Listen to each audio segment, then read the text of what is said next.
Well, since I wasn't prepared a little early. All right, are we ready to go? We're live? All right, excellent. Well, guys, thank you so much for coming to Mad AI IEEE. Even with the rain that just preceded this event, you guys still made it. I understand a couple of you got soaking wet. I'm sorry about that. So was the weather. But I am super excited today because I'll be a person dear to my heart, dear to my PhD career, a member of my committee. Bart Miller will be giving a talk on fuzz testing. But first, a word from our sponsors. This event and many others in town cannot be, or would not be possible without the support of IEEE. So if you're a member, thank you. If you're considering, please consider some more. We really work hard to try to add value to the community, and this is just one of many events that we try to do. So with that said, I would like to introduce Bart Miller, esteemed faculty member of the computer science department at the UW. All right, without further ado, Bart, take it away. Okay, how many people code or have AI code for you or whatever it is today?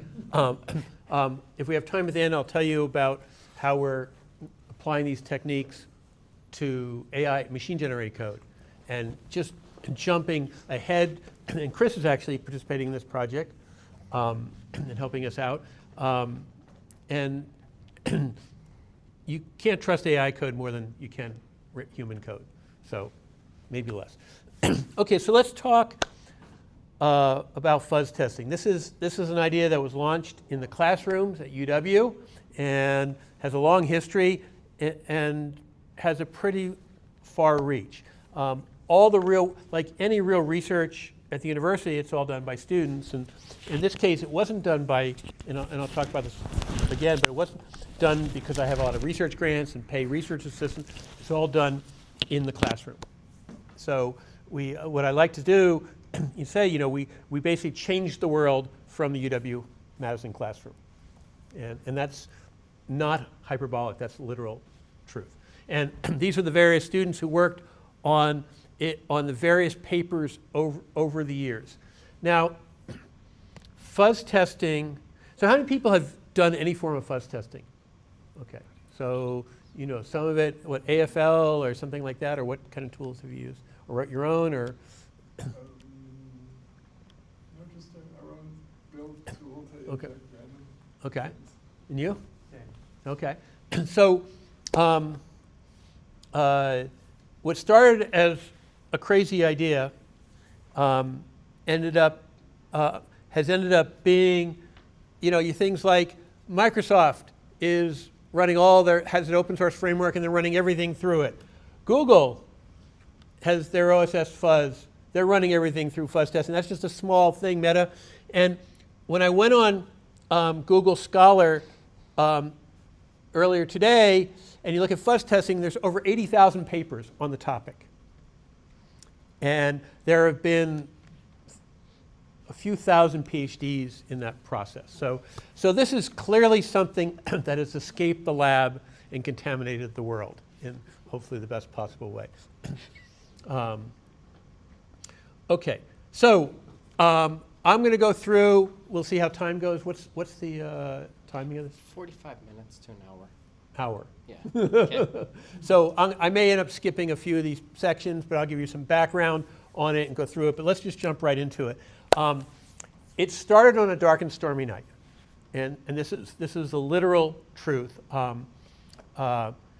It was the fall of 1988. I was assistant professor. I was living in university houses, some faculty apartments that are near Eagle Heights, if you know where that is, over on the west side of campus.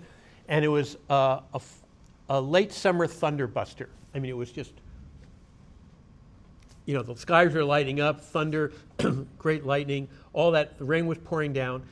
Now, that wasn't unusual. We've all lived in the Midwest, we know that. But so it's this great storm, kind of. And I was logged in on one of these. So some people are going, oh yeah, an acoustic coupler modem, a pre-9600 baud modem. And anybody know what happened? What did modems get at 9600 baud besides faster? They got error correction. So before that, if your phone line was noisy, you get garbage on the line. And when the thunderstorm hit and the lines are all the electrical noise and water hitting Lord knows what junctions, you were getting all this garbage. SSH, well, actually it was not SSH, I just logged in from my acoustic coupler terminal to my VAX station, it's like equivalent of a Sun, but a VAX station sitting on the desktop in my office. And I'm logged in, and it's a race to type something and hit enter before the garbage overtook it, and I just got a nonsense. So that's not surprising. If you've ever dialed up from a sketchy location, you experience that, but there was so much noise, and the programs were getting noise, programs were crashing. Real programs. It's perfect. We have the thunder out there. Thank you. Did you arrange that, Chris? I did. I made a call. Programs were crashing. System programs were crashing because of this noise. And I'm going, that's not right. I mean, I've been into software and reliable software and security for a long time. So I did what any good professor would do, is I'll have my students figure this out.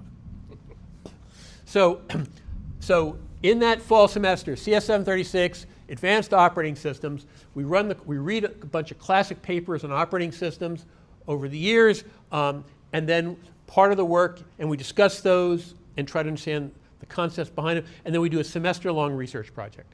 Every student has to pick a project, and I hand out a project list.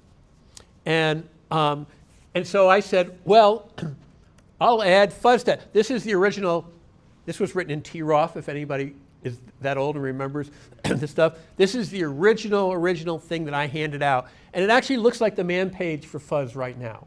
So I did some pretty good guesses. I'm going to generate a random stream output, maybe printable or non-printable, include the null byte or don't include the null byte, various things like that. Some of you who've done testing realize why some of those are there. And then I had 3 groups of students take up this project. There were 5 projects total, but this is the one I wanted for sure people to do because I was pretty convinced it would be interesting and important. And 3 groups of students took up the project. 2 of them completely failed and could not crash a single program. One of them was highly successful, and we could crash a quarter to a third of the programs we tested. I wish I kept those bad projects to figure out what it is that they didn't do, but okay. So this is the start of it. So fuzz testing is really easy. You have this program called, and how did I come up with the name Fuzz? I don't know. I had this notion I wanted to generate random input, and I walked around for a while, and I was thinking, Lint's taken up already as a code checker and blah, blah, blah, and I came up with Fuzz. Okay, I don't know. That's just a random term. So there's a lot of things we understand about fuzz testing now, 80,000 papers later, that we didn't understand when we did this.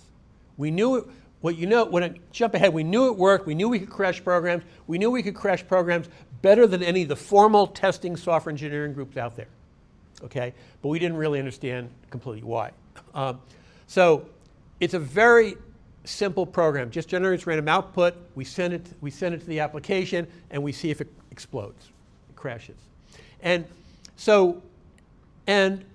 Okay, so a little bit of testing terminology. You have test case generation, in which case, in this case, it was very simple, just send random junk. It's a really easy test case generator. Rand is the hardest part of your whole program. And then the hard part about software testing is you also have something that can check the results of the program to say, did the program do what the test case meant? And that's called the oracle. That's what it's called. And oracles can be very hard to generate. You're generating all these formal test cases. You got to figure out what this complex program would do so you can check the output. Well, our oracle was really simple. If it crashed or hanged, it failed. If it did crash or hang, it passed. So if you were writing a new Java compiler, and instead of outputting beautiful bytecode, you outputted the Gettysburg Address in Latvian, but you didn't crash, fuzz testing is totally happy. But what is fuzz testing, right? Fuzz testing, as we've learned, is a state exploration of the program. We're seeing how the program transitions through its state diagram and saying, are we going to cause state transitions that you as the programmer did not intend? And if it did, we're going to send you off into the weeds and something bad's going to happen. And so if you think about it completely as a state space exploration of your program, and how well did you anticipate the transitions that would be given to you, did you draw this beautiful state diagram, and was that edge in your diagram? Because that edge is in my test code. So that's really where we're going. So now, there's terminology that's used to describe fuzz testing that didn't exist because these variations didn't exist. And so let me go through what the original fuzz testing is. Fuzz testing is black box testing. We know the original fuzz testing knows nothing about the program structure, just sends junk to it. Now, we went on to give structured input. So modern testers like AFL++, which are the most popular ones out there, LibFuzz, HongFuzz, all these tools out there, they actually monitor what blocks in the program get executed. And so when you test a program, you know which blocks get executed, and and when they're trying to generate new test cases, they don't generate test cases that revisit the same blocks. So they know something about the internal structure of the program, not the details, just which blocks executed. So those are called gray box fuzzers. And if you actually follow every single control flow path and try to generate the next input to drive a branch in the right direction, and you have to do this, you have to keep track of the program space, and you have to evaluate how expression's going to go, and you end up in this really interesting, complex thing called concolic execution, which is concrete and symbolic combined. It's a whole, we'll get off in a graduate compiler class discussion if I go into more detail. That's called white box fuzzing, and it's hard enough that there are no production tools out there that do white box fuzzing. But black box and gray box. But this was the dumbest. Dumb is good. I'm really good at dumb stuff. That's what I succeed at best, dumb stuff. Okay, it generated unstructured input, just random bytes. Now, there are programs that generate, we went on later on to do fuzz testing where we want to test network protocols. And if you want to test a network protocol, if you don't have the right packet format, it's going to get rejected out of hand, and you're not going to test very deep into the state space of the program. So we started doing partially structured fuzz testing. But the basic was unstructured. And it was what's now called generational. Every time we ran it, we generated a new random input. Now, there's the alternative to generational is called mutational, and that's the way AFL works, where you give it some valid inputs, and it randomly mutates, randomly modifies those inputs, and then keeps trying variations on these inputs. And there's a whole long story. You could probably find 5,000 papers out there on what are the best mutation strategies for an input thing. And so, but we did generational. So we're in this 3-axis space of where we are originally, and there's a lot of work in those other parts of the space. Okay. So fuzz and fuzzing, everybody talks about fuzzing as a thing. That was not my word. That's a word. That's a sign it escaped us, and I lost control over it. I never talk about fuzzing. I talk about fuzz testing, and it's a foundational technique in security. So here's the thing. If you fuzz test a program and it crashes, it means that the programmer is not in control of the transitions in the program. Now, a crash, in general, is not useful for a security exploit, but it's indicative that the program is not under control. So now I'm going to back off, look at that input, and try to craft an alternative version that takes advantage of the lack of control at that point and lets me build a controlled exploit of it. And that works. So the first thing any experienced security analyst will do is fuzz the program to see if it's under control. And in any place they can generate crashes, they know they've got a potential handle on taking over the program. So that's why it's important. So it's just another tool in in your toolkit. It's not going to replace unit testing, correctness testing, functional testing. You need to do that. I mean, I wish, given the number of times apps on my phone do weird stuff, it's not ubiquitous. But it doesn't replace that. But it's useful, especially it finds real bugs, and those bugs are often useful for security exploits. Okay. All right. But the thing we did was we found lots of bugs with it, and so it works for that.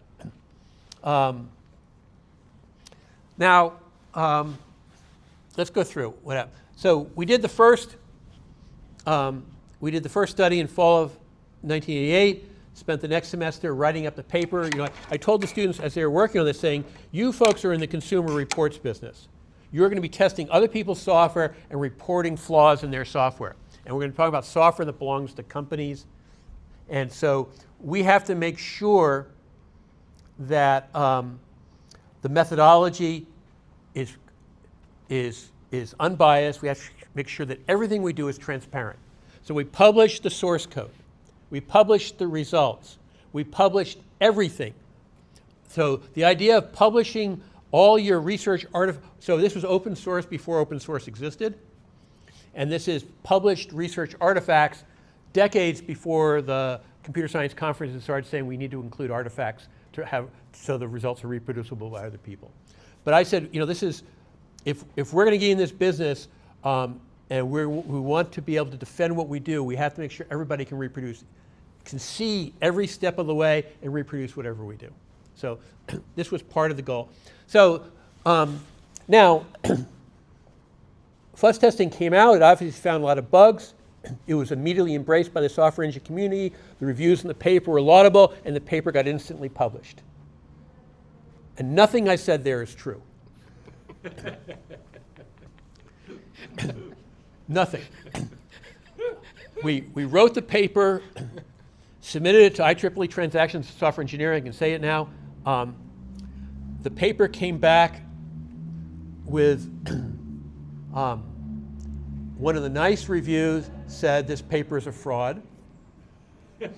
One of the unnice reviews said, I said literally that I should leave the field of computer science.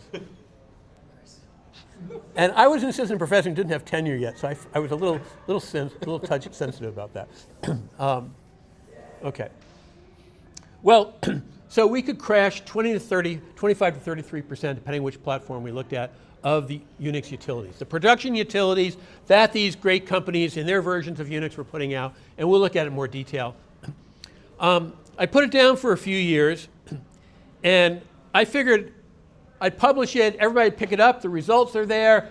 We not only found the bugs, we debugged them all, we put all the bug reports out, we put everything out there, figured life would get better, and I started feeling that my system was no more reliable than it was when I did this several years before. So I gave out the assignment again when I taught the Graduate OS course. And we did more versions of Unix, more applications, plus we tested the X Windows system, the GUI system on versions of Unix. Unix is all the predecessors to Linux. Linux is just one more Unix in the world. Not even the best one by far, but popular. We tested more of the applications, and it was still pretty easy to crash stuff, distressingly so.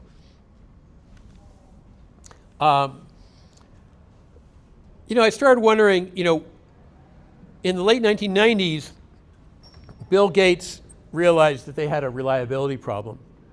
And that's because Windows 95 and earlier were not real operating systems at all, by any sense in the name.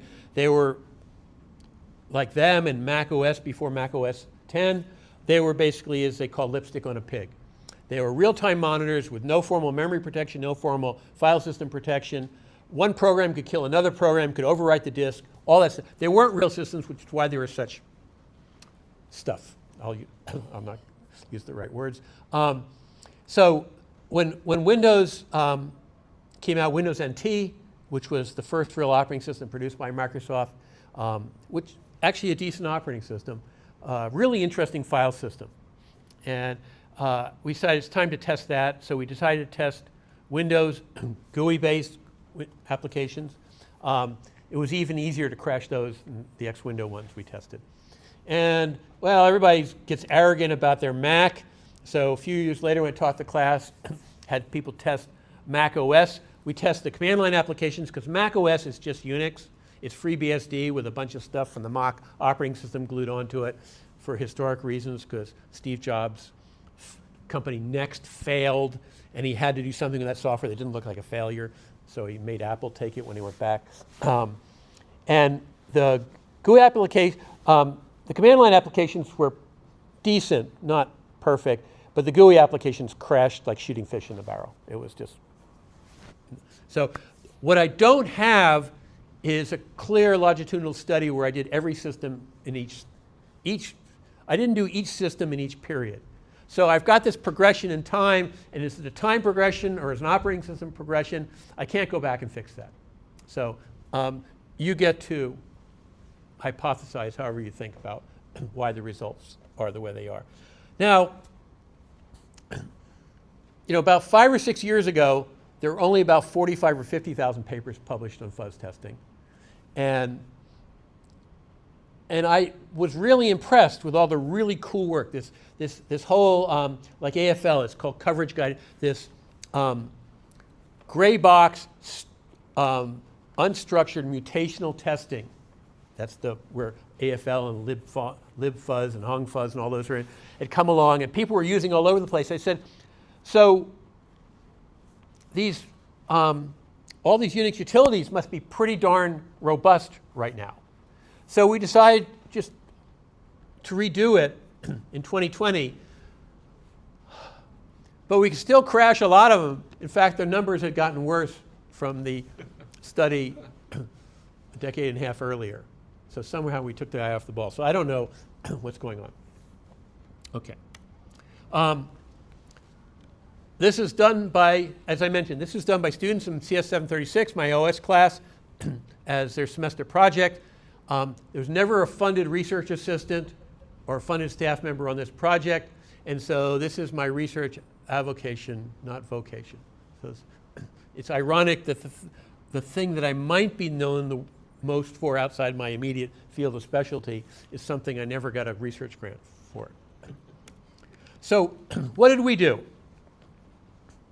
Well, we built tools to test programs and we crashed programs. Now, Diana, that should have been enough. But I think the reason why this had legs and made impact was because we did a few more things. We debugged every program that we crashed to find the cause of that.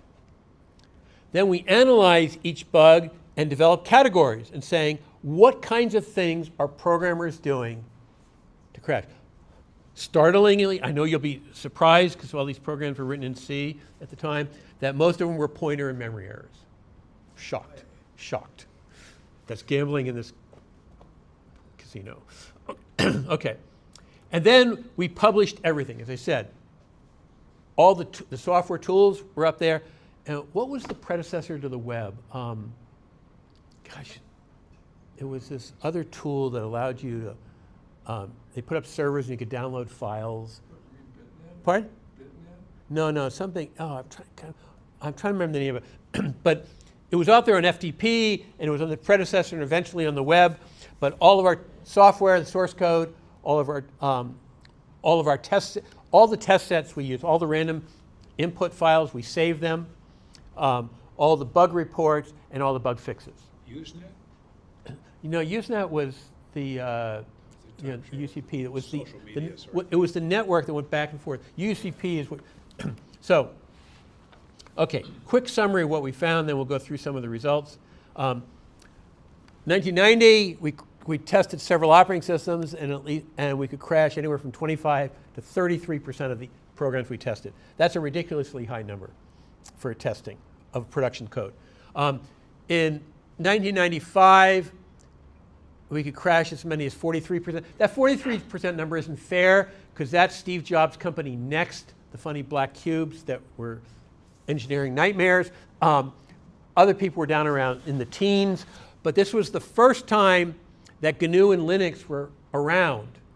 And so we tested those, and these guys crashed at a 6 to 9% rate, which was distinctly lower than any of the commercial systems.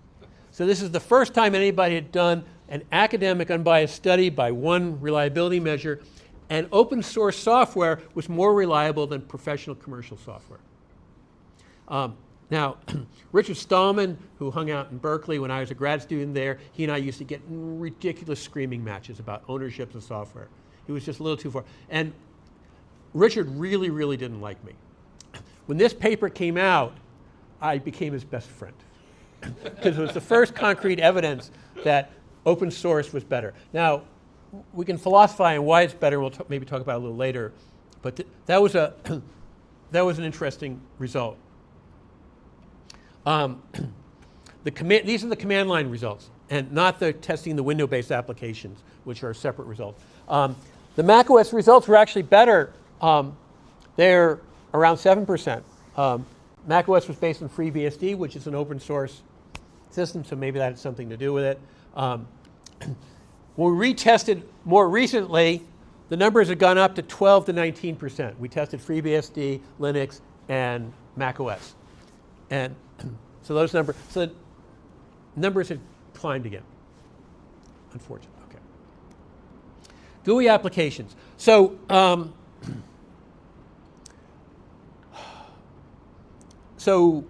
these structured tests, because we're having to send structured input, you're basically intercepting the X-window message stream and sending X-window packets in.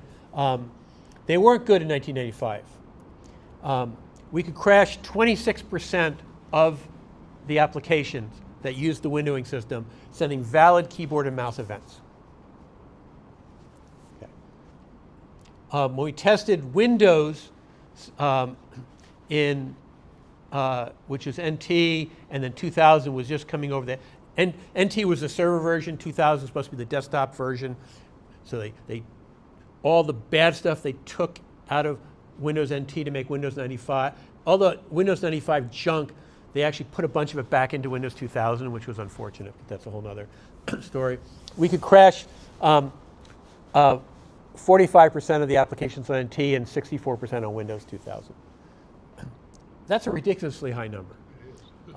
And you Mac fans, I don't want to leave you out. We could crash over almost 3/4 of the application. And these are from little companies like Microsoft and Adobe and Apple and things like that. These aren't like marginal. When you look at the old applications, you really have to be into history to even understand what the applications are. You look at these more recent results, and you know these tools. They shouldn't be crashing. In 1995, we tried some other targets. We decided to test the X-Window server. If you write an X-Window application, you're sending packets to the X-Window server. And the X library interface, just the C library used, is really, really hard and complex to use.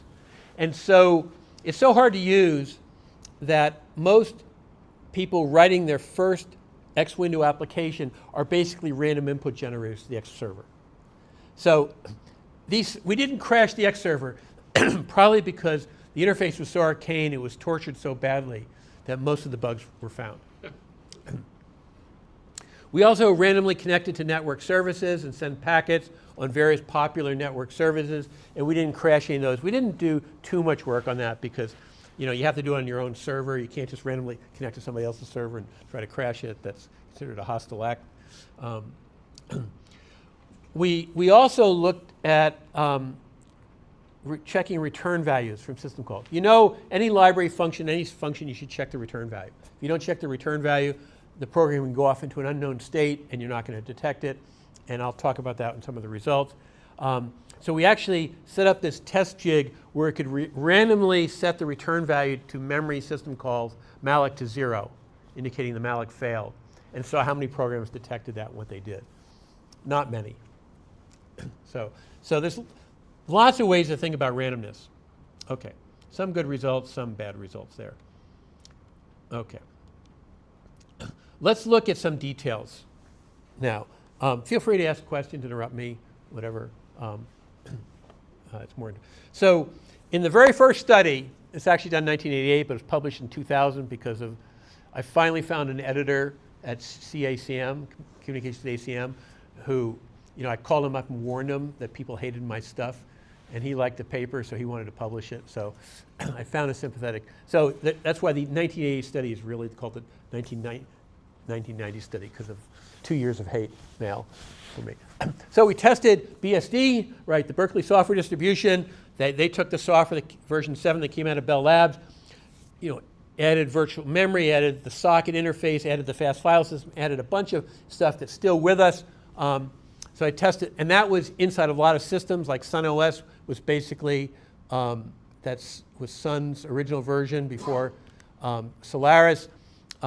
Silicon Santa Cruz operation, Xenix, IBM had 5 Unix projects going on. They're a big company. We tested AIX and AOS. AIX was the one that survived, so we published the results.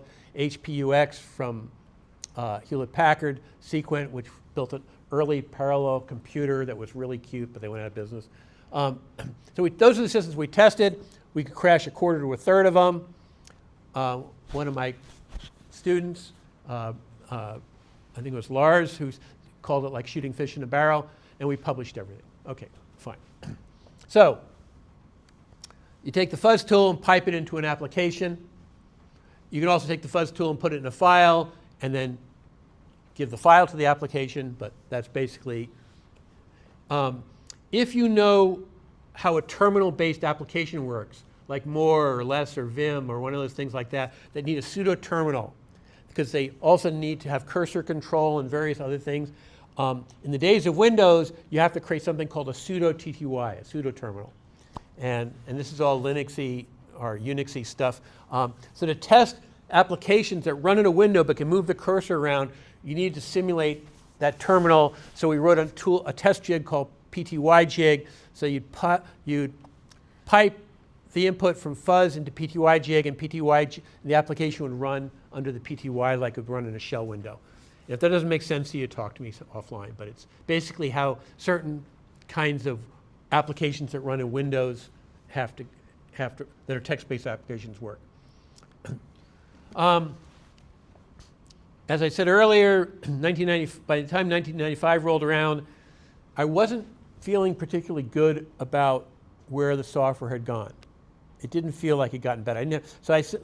So I decided to do it again in my class. So this time we tested 9 versions of Unix, including 3 that we tested previously. So now we have a little bit of longitudinal result.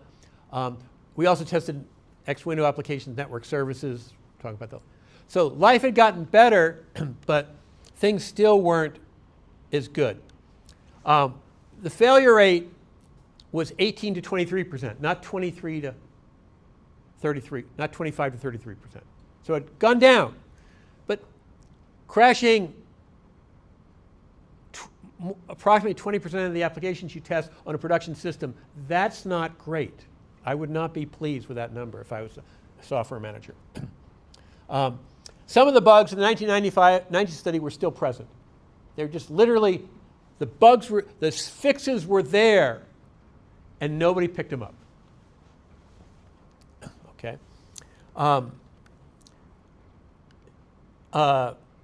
That 43 number is next, so that's why it's really, next is such an outlier, I don't like to even include it as a real range because it's such a bad thing. But Linux and GNU were separate streams at that time. They hadn't really merged and unified. And when I tested the apps from Linux, it was 9%, and when I tested them from GNU, it was 6%. Those are noticeably better than the next best result, which was 15%, which I think was Silicon Graphics, SGI. So this was a message we hadn't expected, and this was an interesting boost to the open source world. We tested Mac OS. Okay, Mac OS started with FreeBSD.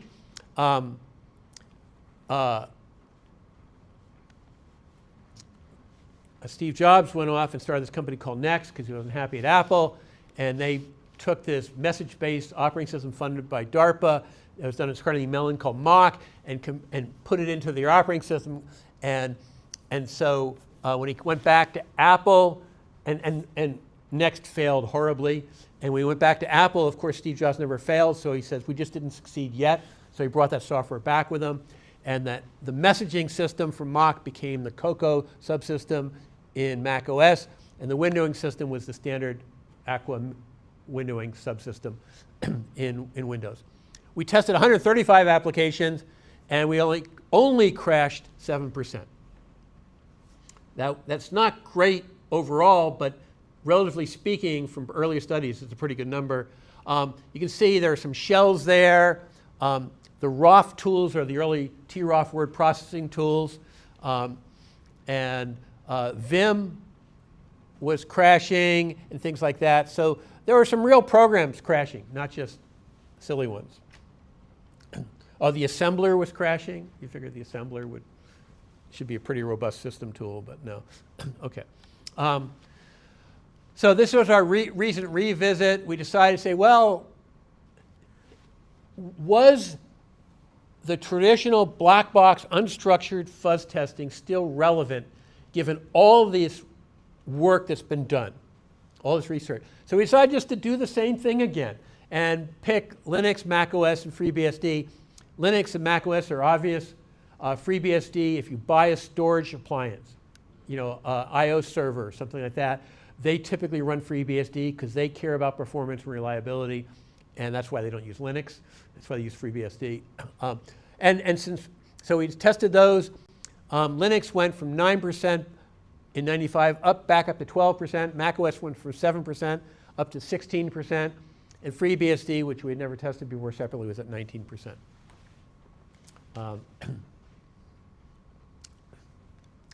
Oh, and by the way, there's this new utils project that's re-implementing all of the Unix utilities in Rust. Their crash rates were about the same.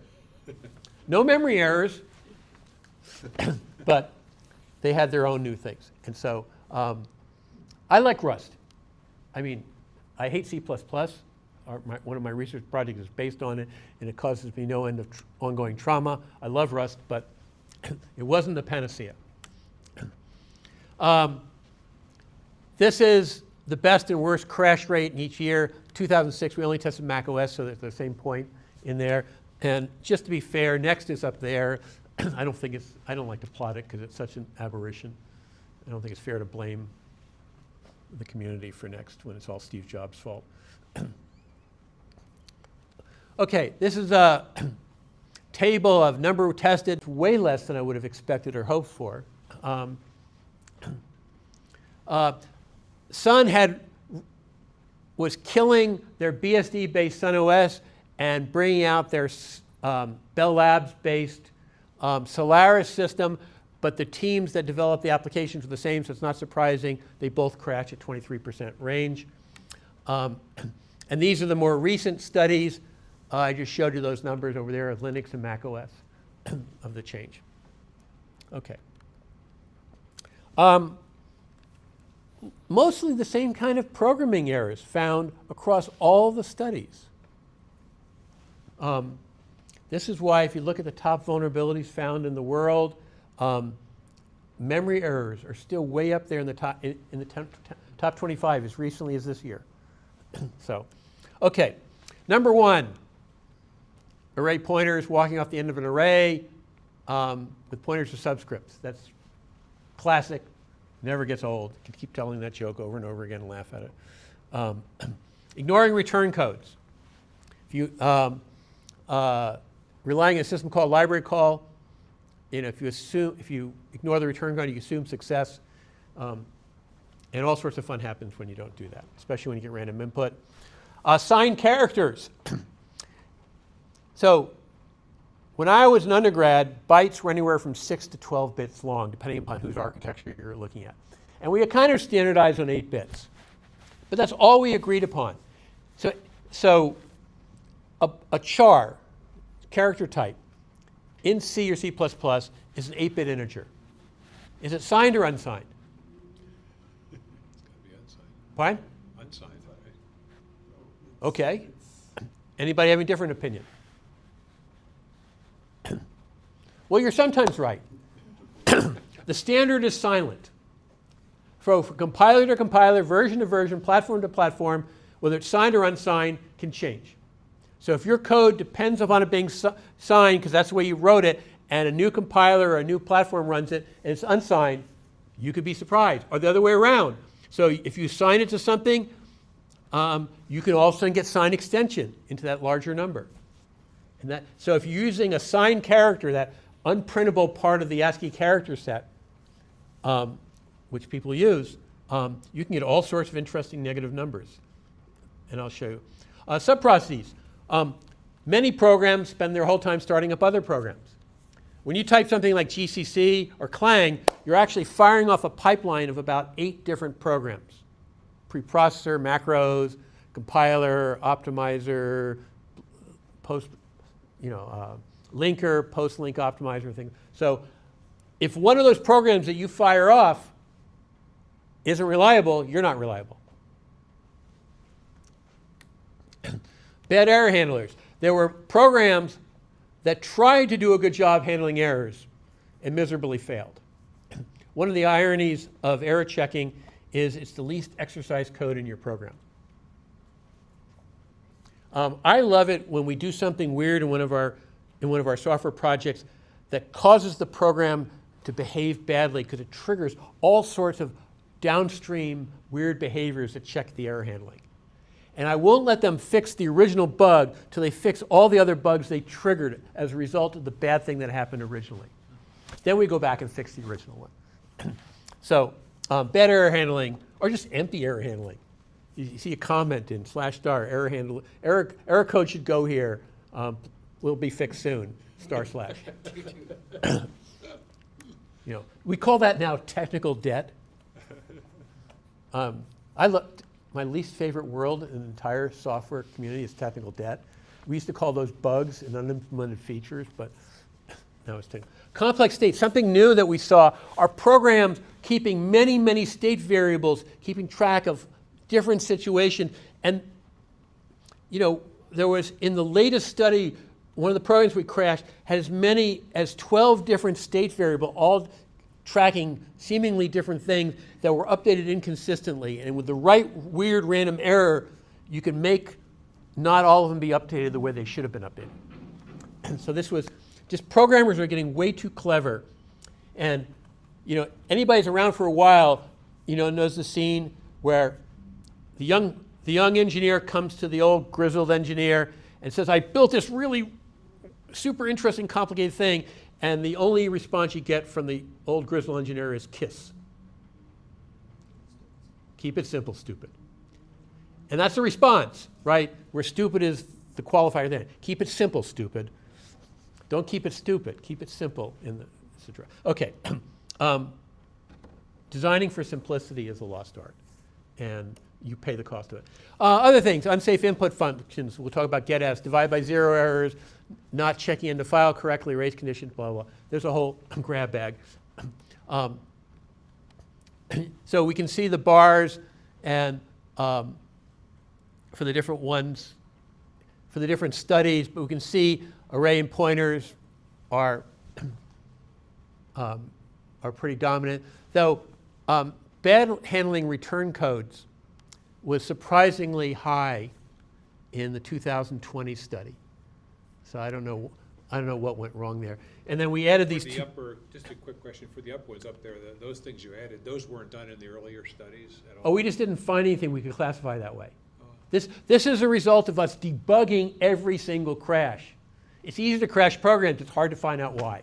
Especially when you're debugging somebody else's large, complicated code. So, and the students really got an education saying, trying to debug a program you didn't write. Oh my God, that's like using Claude code. When your code doesn't work with Claude, you got to figure out what's going on with it. So there's a modern aspect to it. Okay, let's look at a few of these things. I want to, here's one with signed characters. So we have a pointer to we're basically walking through a buffer where WP is a pointer to the buffer. We're dereferencing and picking up the character and adding it onto a hash value. And we declared the pointer as a pointer to a char, and the hash value is a long. Turned out char was signed on this platform, and if you got an 8-bit ASCII value, you ended up adding a negative value onto your hash value, and we ended up using that eventually to index into a hash table. You went off the bottom of the array. Okay. Just same again. We've got, I love star S++. We got to get as many features as we can. You know, Dennis Ritchie really, I mean, God bless him and may he rest in peace. He was a sweet man, but that was unreasonable to have that many characters. You know, it's dereference S and then post increment the pointer. But we're taking what's pointed to by S and adding onto the hash table. Oh, but even better, we're fixing it because we're modding it by the table size. The mod of a negative number is positive or negative? Negative.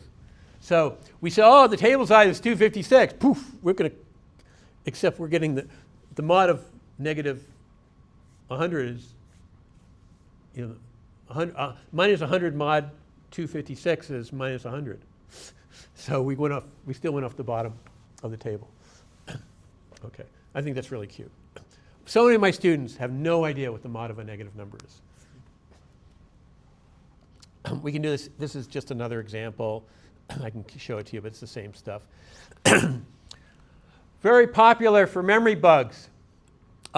Here's a simple loop looking at the character pointed by S and scanning through the buffer, incrementing the pointer until it finds a space character. What's missing from the condition of that loop?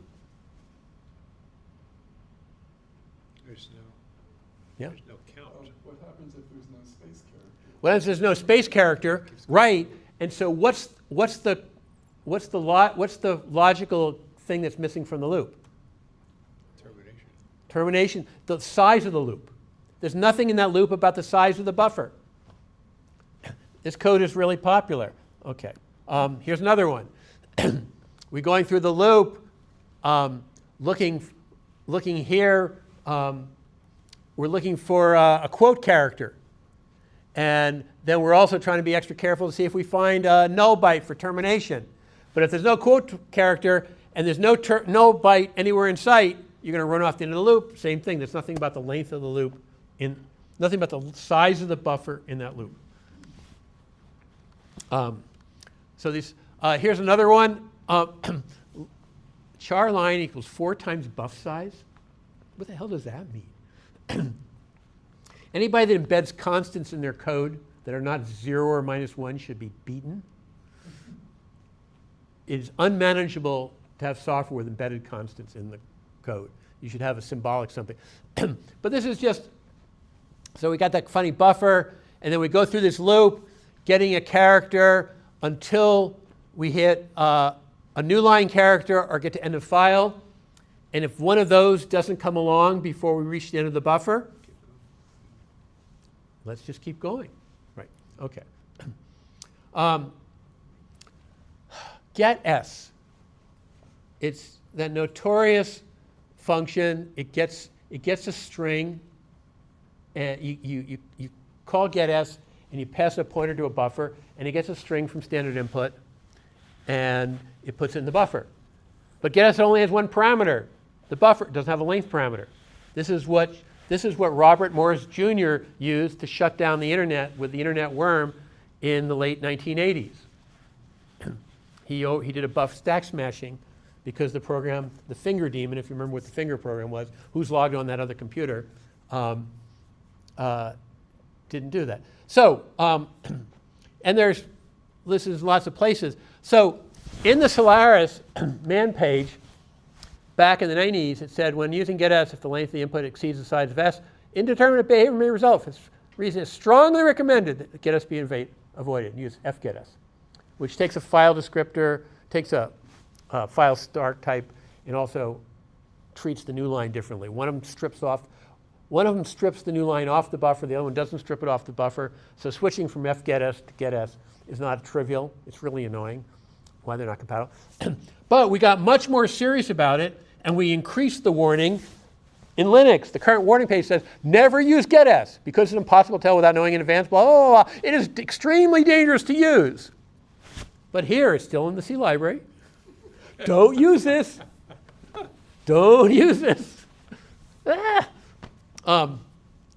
Just remove the damn thing, really.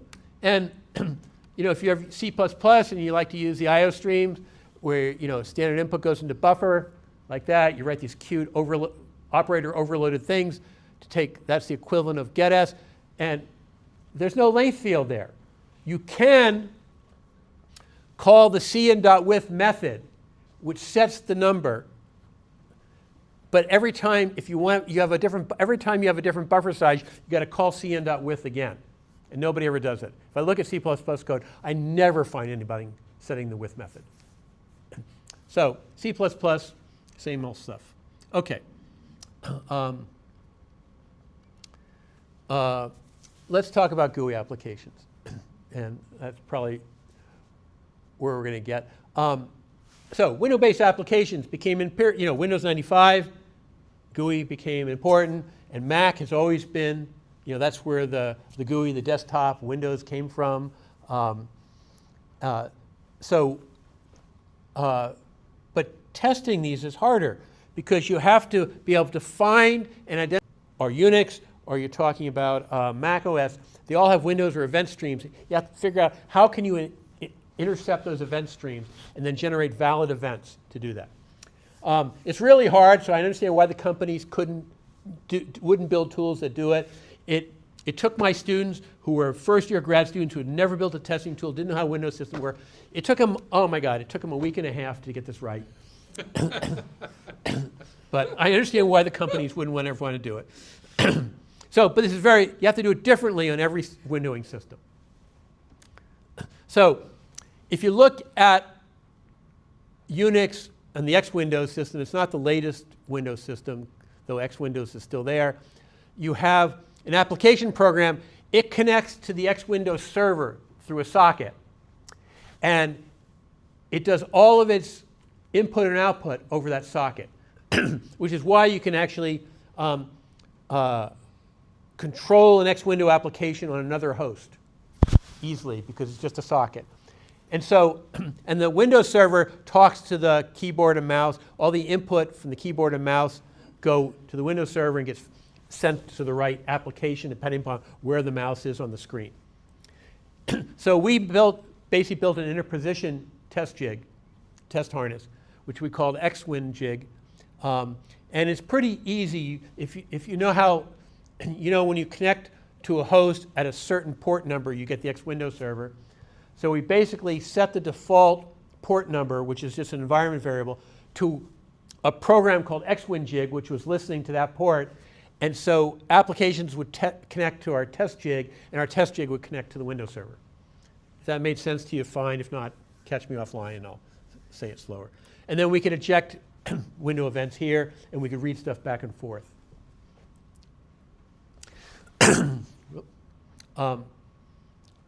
Win32 architecture, there's an event queue. The application talks to the window manager through these Windows event queues, and it talks to the drivers. So the picture isn't that much different. It's just using a different kind of messaging internal system. And it turns out there's two different places to go. If you want to send completely well-formed inputs, you have to intercept at one place. If you wanted to send random messages structure, you'd intercept another place.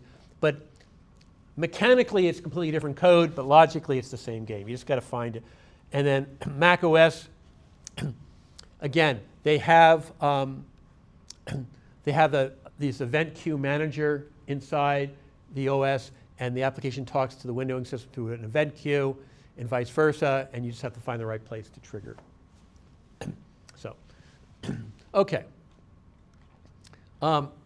So these are the test results we got. And did results get worse because time went on, applications got more complex, or did it get worse because we were testing different systems? That's the incomplete results that we never caught. And I'd love to be able to go in the Wayback Machine and figure that out.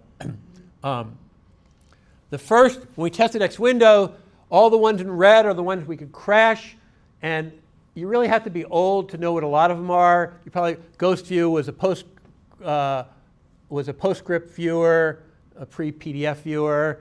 XMH was a mail program. Minesweeper was a game. XGAS was an assembler. We had an editor, clock, console. So these are some programs we crashed. Going more recently into when we start testing NT, now you start seeing things like Acrobat and Internet Explorer and PowerPoint and Visual Studio and Secure CRT. Ew, it crashed it. Netscape, one of our early web browsers. So we see word processors, web browsers, we see slide things. So we're starting to see in red some pretty significant programs crashing, and Mac OS Acrobat and Aqua Emacs and Internet Explorer and Opera and PowerPoint and iTunes and so lots of things were crashing. We didn't have access for a lot of the GUI-based programs, so debugging was a little tricky. We did actually do stack traces on all our Mac OS crashes, and we found out a lot of times we were in a basic library. So the library routines were not designed to be robust enough, and crashes could happen. We're in libobj. This is Objective-C, right? So that's their version. That's their language. They did most of the implementation of Mac OS, which is just, they didn't like C++. Microsoft didn't like C++, so they did C#. These guys did Objective-C, whatever. Not invented here. So we're in WebCore or LibSystem or libobj. These are all ComPage. These are all some really fundamental libraries. It's where the crashes are going on. By the way, truth and when they developed the original Mac, you recognize these guys over here on the picture? The guy holding the computer, that's Steve Jobs, no black turtleneck and very trim haircut. And next to him seated, there's the Woz. Not nice man, very nice man. Guy on the right, not nice man, may he rest in peace. Guy on the left, Woz, really sweet man. They built this tool called the Monkey, where they send random input to applications running on the original Mac, and it was pretty good, but they stopped using it. I just found it in this random book one day when I was reading it. Still doing it. Okay.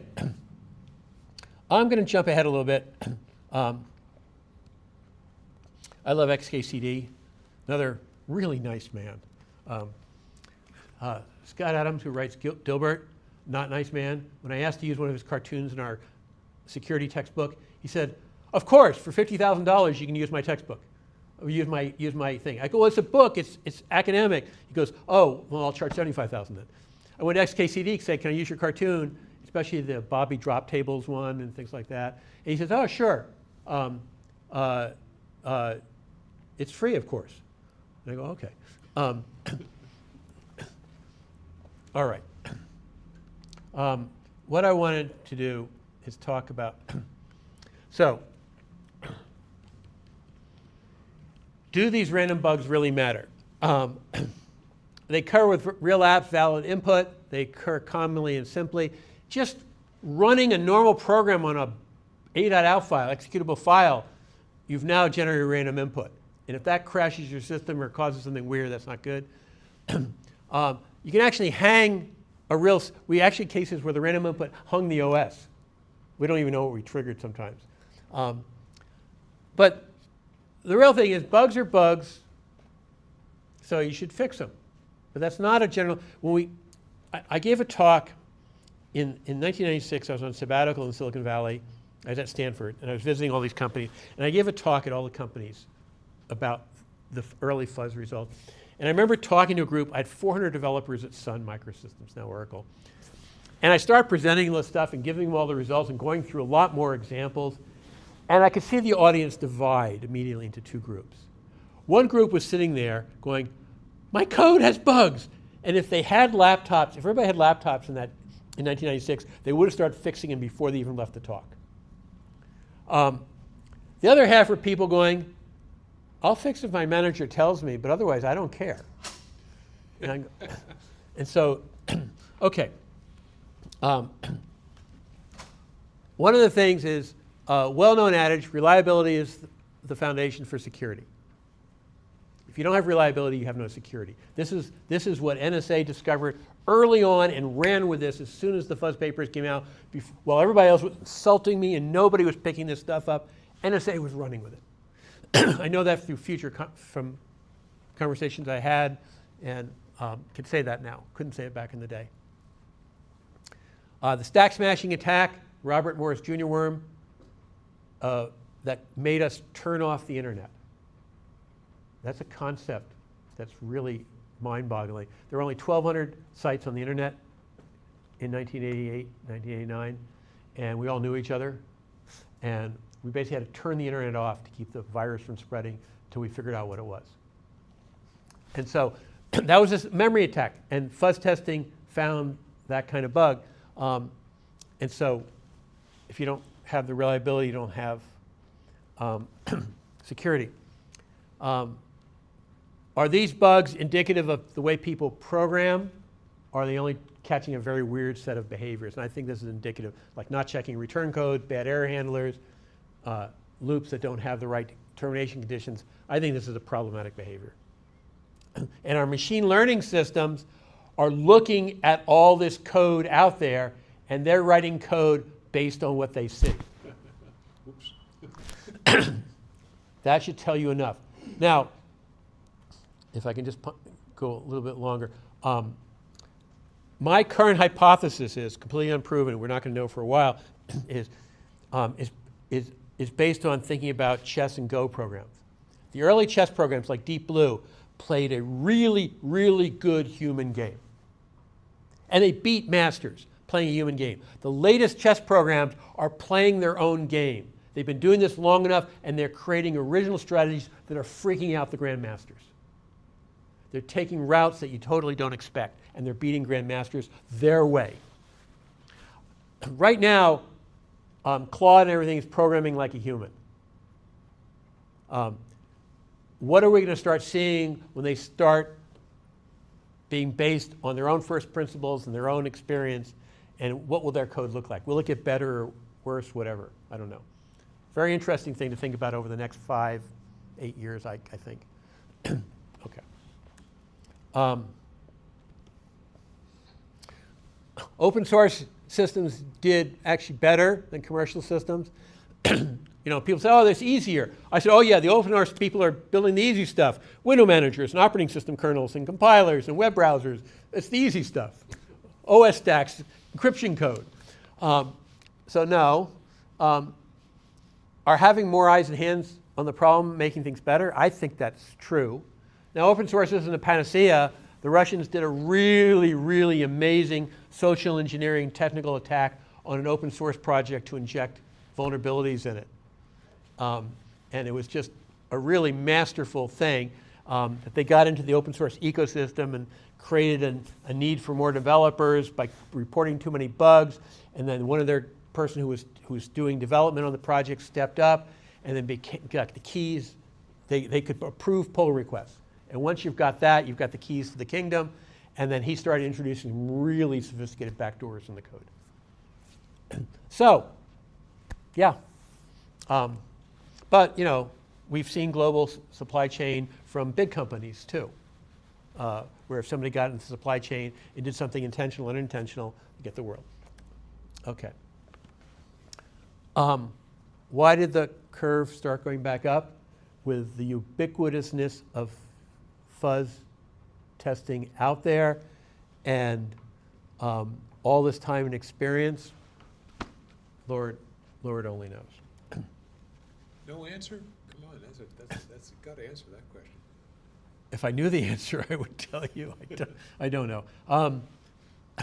The GUI results were terrible and they got worse. You might say, well, these testing tools, the command line tools are really easy to write. The GUI tools are harder to write. But as I said, new grad students in a couple of weeks to get their project off the ground wrote the test jigs. the test harnesses for these systems. Then they had to do all the testing and debugging and stuff like that. So I can't imagine that these companies can't do that stuff. And the same thing testing phone apps, building a harness for, I had a student write a Fuzz testing thing. There's an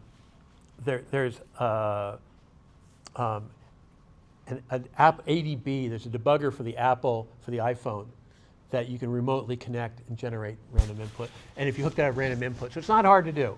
So we can do this testing on almost any platform. And so, and there's the perennial question at the bottom is, why do users accept such really bad code? And you know, I'll give you an example of a software engineering behavior that is killing us. Anybody ever look at the average size of your phone app? Yeah, what do you see? It is much bigger than it used to be. I don't look at it that closely, but yeah. I mean, we're seeing, you know, I look at like US Bank or Wells Fargo apps, and they're like 400 plus megabyte, half a gigabyte. Now, anybody here work at UW Credit Union? Okay, or worked there? I've done some consulting. I've talked with them a lot. You know, if you include packages or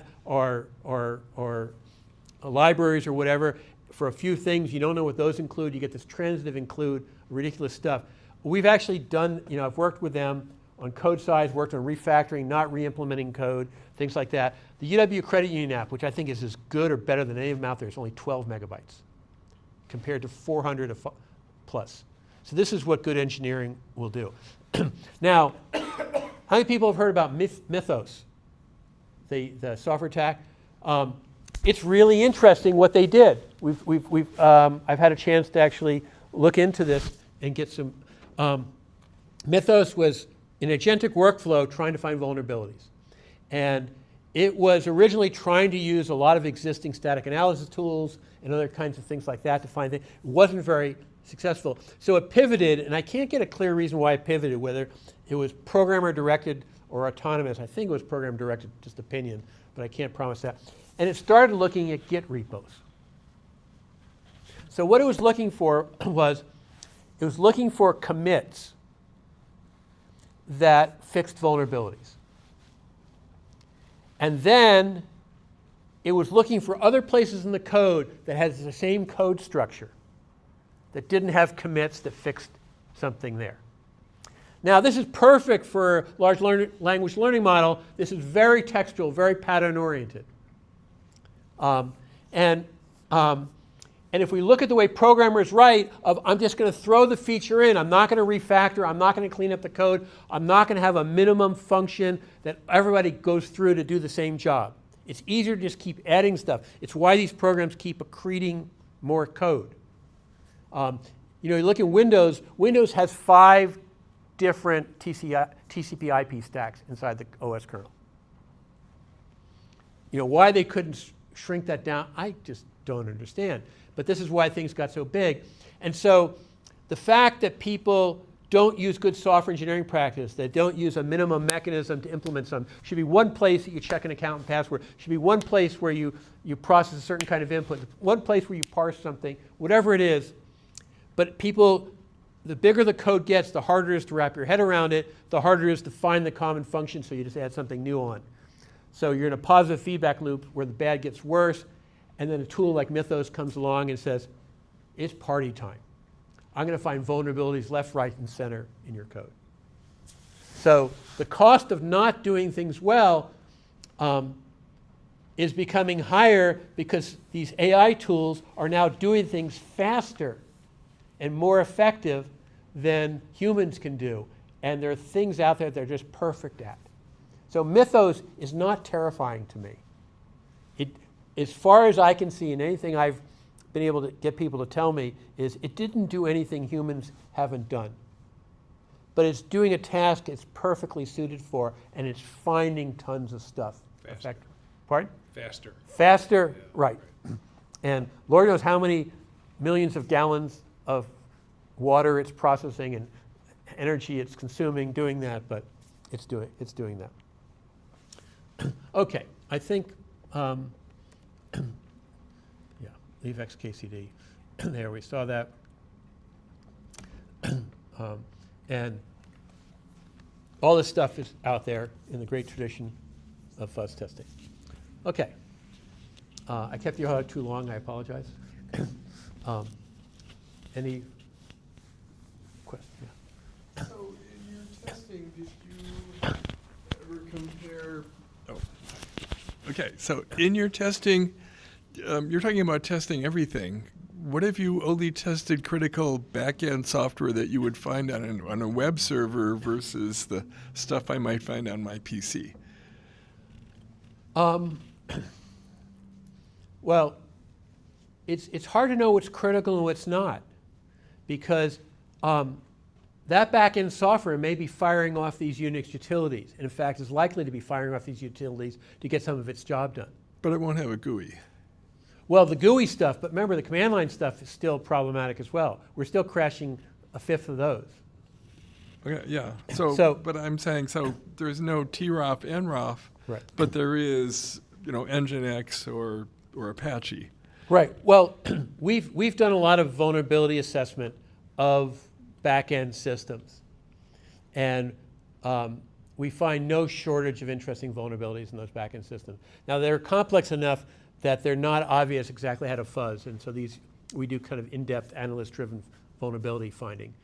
But we find, a lot of problems with all the kinds of things we're talking about here.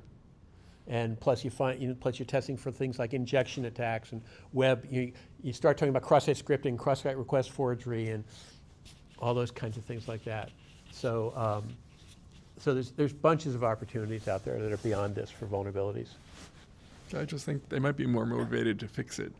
Microsoft is known for years that the tables part of Word is buggy beyond belief, but they're not motivated to fix it. No, it's not until when somebody finds a vulnerability, they're forced to it. And then Microsoft says, "You're irresponsible for publicizing this vulnerability." And they say, "Well, we've been telling you about this for 9 months, and you haven't fixed it. So somebody else is going to find it besides us. So let's fix it." So Yeah. there's a whole problem there with the corporate world.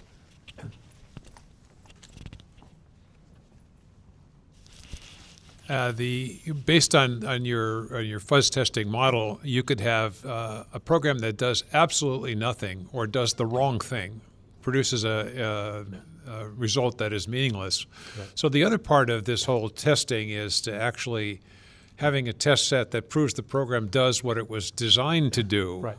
And how does that kind of fit into the fuzz testing methodology? Well, it's not part of fuzz testing. Fuzz testing is part of a larger testing suite, as I said. So there's other kinds. You need to have functional testing and figure out how you're going to generate test cases. And that's why things like compilers are particularly hard to test. That's why I have these massive test suites that get added to almost anecdotally rather than systematically as people try to test them. So testing is a peer to this other kinds of testing. Now, one of the things I've seen, and it's not a panacea, but these agentic workflows are pretty good at working on test generation and unit testing. And if you do testing in units as you build up your code, and that's gotten easier with AI systems to help you build that up, because it's always really annoying to build that up piece by piece. You can get increased test coverage, functional test coverage for there. So that's a place where these AI systems can really shine. One other quick observation. I remember early days of testing the port of Unix to the computer that you were a consultant on. Yeah. My kids would occasionally get on a keyboard and just sort of randomly start just typing crap. It was really fuzz testing, and it was surprising how often they would crash things when they did that. So. Right. No, it's exactly it. I mean, I've often used an example where I'm sitting there in my office, and my elbow slides across the keyboard, and I crashed a program. So it's exactly that. Kids are great testers because they don't have preconceptions. Yeah. Okay. Well, thank you all for sitting here for so long. All right. I want to thank your speaker. Yeah, awesome. And then we go out for a beer afterwards. I understand Bart has other commitments, but that's you're welcome to join. We're going to go to likely. Fine.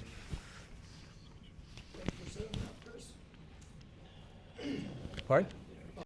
Thank you for setting up and thank you Oh, for the presentation. oh, sure.